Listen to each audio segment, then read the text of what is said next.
We have just heard one of the most well-known passages of the Old Testament, the call of Moses from the burning bush, Exodus chapter 3. Here's a question I would like to ask you today. Who is standing on holier ground? Moses before the burning bush, or you before the tabernacle?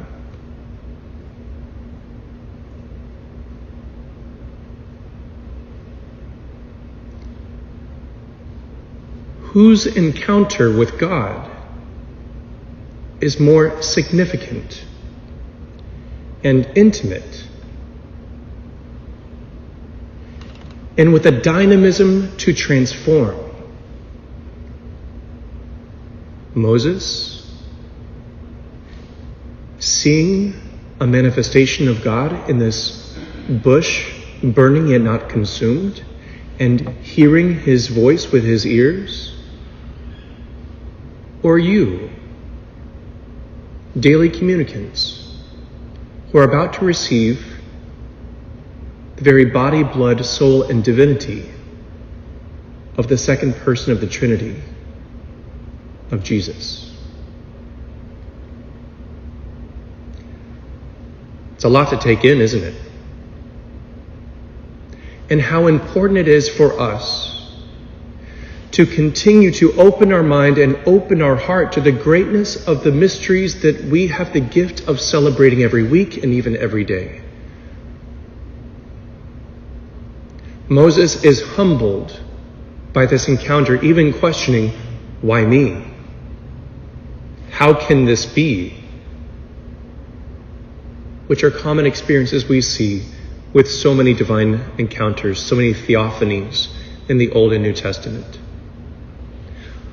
But one thing that I think is really important for our own renewal personally, and for the renewal of the church, and for the success of the new evangelization, is for us to have a greater appreciation and a greater articulation of that experience, so that others can be drawn in a new way.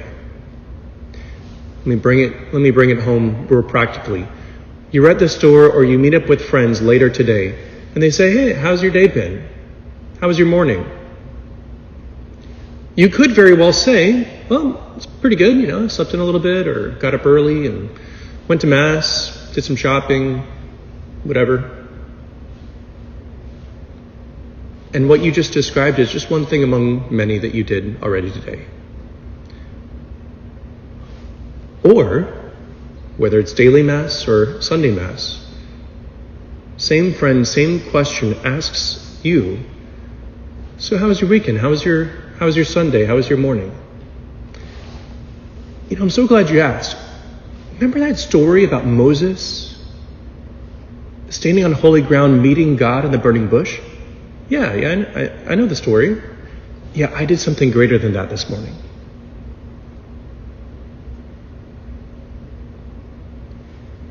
Nothing has changed in what you've done.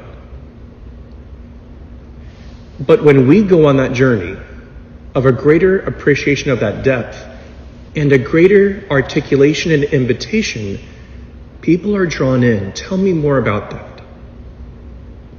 What you described, I want that.